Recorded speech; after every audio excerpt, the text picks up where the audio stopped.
Hello friends, ഇന്ന് നമ്മൾ ഉണ്ടാക്കാൻ പറ്റുന്നത് വളരെ സ്വീറ്റ് ആയിട്ടുള്ള ഒരു അടിപൊളി പലഹാരമാണ് കേട്ടോ. നല്ല ടേസ്റ്റ് അത് കഴിക്കാൻ. അപ്പോൾ ഇതെങ്ങനെ ഉണ്ടാക്കാം, അതിലേക്ക് എന്തൊക്കെയാണ് ചേർക്കണം എന്ന് നോക്കിയാലോ. അപ്പോൾ ആദ്യം തന്നെ ഒരു പാത്രത്തിലേക്ക് നമ്മൾ 2 കപ്പ് മൈദ എടുത്തിട്ടുണ്ടോ. നമുക്കതിലേക്ക് കുറച്ച് ചെറിയ സാധനങ്ങൾ വേണം. അപ്പോൾ നിങ്ങൾ എൻ്റെ ചാനൽ ആദ്യമായിട്ടാണ് കാണുന്നുണ്ടെങ്കിൽ നിങ്ങൾക്ക് ഇഷ്ടപ്പെട്ടാൽ ഒന്ന് സബ്സ്ക്രൈബ് ചെയ്ത് തൊട്ടടുത്തുള്ള ബെല്ലേക്ക് അമർത്താൻ മറക്കരുത്.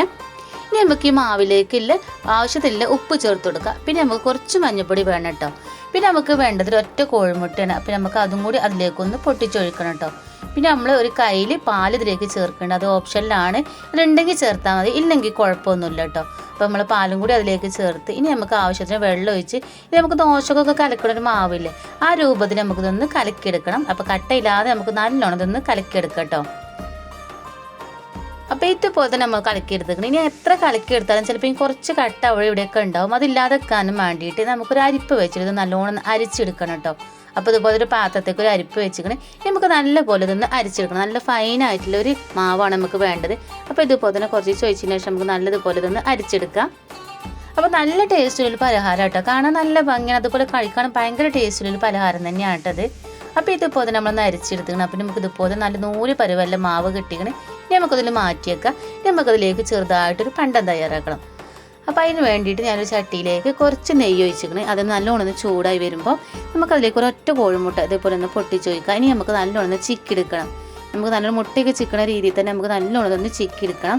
അപ്പോൾ ചെറുതായിട്ട് തന്നെ നല്ലോണം ഇങ്ങനെ 1 സ്പൂൺ കൊണ്ട് ഇടയ്ക്ക് ചെറുതായിട്ടുള്ള രീതിയിൽ തന്നെ നമുക്കൊന്ന് ചിക്കി ഒരു പാത്രത്തിലേക്ക് ഒന്ന് മാറ്റിയെടുക്കണം കേട്ടോ. ഇനി അതിലേക്ക് നമുക്ക് കുറച്ചും കൂടി നെയ്യ് ഒഴിച്ച് കൊടുക്കണം. അപ്പോൾ വളരെ കുറച്ച് നെയ്യിലാണ് നമ്മൾ ചെയ്തെടുക്കുന്നത്. നെയ്യ് കൂടുതൽ ഇഷ്ടമുള്ള ആൾക്കാരാണെങ്കിൽ കുറച്ച് കൂടുതൽ നെയ്യിൽ ചെയ്തെടുക്കുമ്പോൾ നല്ല ടേസ്റ്റ് തന്നെ ആയിരിക്കും. അത് നല്ലോണം ചൂടായി വരുമ്പോൾ അതിലേക്ക് ചെറുതായിട്ടൊന്ന് അരിഞ്ഞ അണ്ടിപ്പരിപ്പും മുന്തിരിയും ചേർത്ത് കൊടുക്കുക. അതിലേക്ക് നമുക്കൊരു ചെറിയ 2 കപ്പ് തേങ്ങ ചിരവിയതും കൂടി ചേർത്ത് കൊടുക്കണം കേട്ടോ. അത് ചേർത്ത് കൊടുത്തതിന് ശേഷം നമുക്ക് കുറേ നേരം ഇളക്കൊന്നും വേണ്ട. നെയ്യൊക്കെ നെല്ലോട്ടുകൊണ്ട് ആടുന്ന രീതിയിൽ നല്ലോണം ഇളക്കി കൊടുക്കുക. ഇതിലേക്ക് ആവശ്യത്തിന് പഞ്ചസാര ചേർത്ത് കൊടുക്കുക. അപ്പോൾ ഞാനൊരു 3 സ്പൂൺ പഞ്ചസാരയാണ് ചേർത്ത് കൊടുക്കുന്നത്. അപ്പോൾ നിങ്ങൾ മധുരം ഇഷ്ടപ്പെടുന്ന ആൾക്കാരാണെങ്കിൽ ഒരു 4-5 സ്പൂൺ മധുരം ചേർത്ത് കൊടുക്കുക കേട്ടോ. പിന്നെ അതോടൊപ്പം തന്നെ നമ്മൾ ചിക്കി വെച്ച കോഴിമുട്ടയും കൂടി ചേർത്ത് കൊടുക്കുക. അത് നല്ലപോലെ ഒന്ന് ഇളക്കി എല്ലാം അതൊന്ന് ഒരുമിച്ചിടാവുന്ന രീതിയിൽ നല്ലോണം ഇളക്കുക. അത് നമുക്കിതൊന്ന് മാറ്റി വെക്കണം കേട്ടോ. അപ്പോൾ ഇതുപോലെ തന്നെ ഇളക്കുന്ന മാറ്റി വെച്ചിക്കണേ. ഇനി നമുക്ക് ഒരു പാൻ അടുപ്പത്ത് വെച്ചിക്കണേ. നമുക്ക് നോൺ സ്റ്റിക്കിന് അല്ലാത്ത ചട്ടികൾ വെക്കുന്നുണ്ടെങ്കിൽ ചെറുതായിട്ടൊന്ന് എണ്ണ തടവി കൊടുക്കുക. അല്ല നോൺ സ്റ്റിക്കിൻ്റെ പാനാണ് വെക്കുന്നുണ്ടെങ്കിൽ എണ്ണ ഒന്ന് തടവേണ്ട. ഇതുപോലെ നല്ല നെയ്സായിട്ട് ഇതൊന്ന് പരത്തിയെടുക്കണം കേട്ടോ. ദോശയൊക്കെ ചൂടുന്ന രീതിയിൽ നല്ല നെയ്സായിട്ട് പരത്തിയെടുക്കുക. ഈ ചുറ്റുഭാഗത്തും ഇതുപോലെ ഒന്ന് വിട്ട് വരുന്ന രീതിയിലാകുമ്പോൾ നമുക്കിതൊന്ന് വെല്ലം എടുത്ത് കൊടുത്തതിന് ശേഷം ഒന്ന് മറിച്ചിടണം. നല്ലോണം ഒന്ന് വേവിക്കൊന്നും വേണ്ട, എന്നാൽ നമുക്ക് അത്യാവശ്യം വേവിൽ നമുക്ക് ദോശ കിട്ടണം. അപ്പോൾ നല്ല സോഫ്റ്റിൽ വേണം നമുക്ക് ദോശ ഇതുപോലെ ഒന്ന് ചുട്ടെടുക്കാൻ കേട്ടോ. അപ്പോൾ നമുക്ക് ഇതുപോലെ തന്നെ നമുക്ക് ഫുള്ളായിട്ടൊന്ന് ചുട്ടെടുക്കണം. നല്ല സോഫ്റ്റിന് നല്ല സ്കിന്നായിട്ട് നമുക്ക് എല്ലാ ദോശ ഇതുപോലെ തന്നെ ഒന്ന് ചുട്ടെടുക്കാം കേട്ടോ. അപ്പോൾ ഓരോന്നായിട്ട് നമുക്ക് ഇതുപോലെ തന്നെ ഒന്ന് ചുട്ടെടുക്കണം.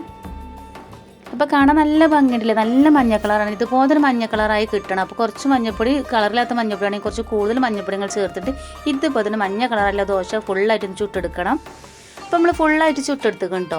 ഇനി നമുക്ക് ഓരോ പ്ലേറ്റിലേക്ക് ഇതുപോലെ തന്നെ ഒന്ന് മാറ്റിയെടുക്കുക. എന്നിട്ട് അതിലേക്ക് നമ്മൾ ഉണ്ടാക്കി വെച്ച പണ്ടല്ലേ അതൊന്ന് ഇതിലേക്ക് ഓരോ സ്പൂൺ 1-2 സ്പൂൺ ഇതിലേക്ക് ഒന്ന് ഇട്ട് കൊടുക്കുകയാണ്. അപ്പോൾ 2-3 സ്പൂൺ ഇട്ട് കൊടുത്താൽ തന്നെ നിറച്ചിട്ട് കൊടുത്താലേ നമുക്ക് ഇത് കഴിക്കാൻ നല്ല ടേസ്റ്റ് ഉണ്ടാവുള്ളൂ. ഇനി നമുക്കിതൊന്ന് മുറുക്കി നമുക്കിതുപോലെ തന്നെ ചുറ്റിച്ചെടുക്കണം കേട്ടോ. അപ്പോൾ ഇതുപോലെ ഒന്ന് ചുറ്റി കഴിഞ്ഞാൽ നമ്മുടെ പലഹാരം ഇവിടെ റെഡിയാക്കും. നല്ല ടേസ്റ്റ് അത് കഴിക്കാൻ. അപ്പോൾ എല്ലാവരും അത് ഉണ്ടാക്കി നോക്കുക. ഇഷ്ടപ്പെട്ടാൽ ലൈക്ക് ചെയ്യാനും ഷെയർ ചെയ്യാനും മറക്കരുത്. അതുപോലെ തന്നെ ഞാൻ സപ്പോർട്ട് ചെയ്യാനും മറക്കരുത്.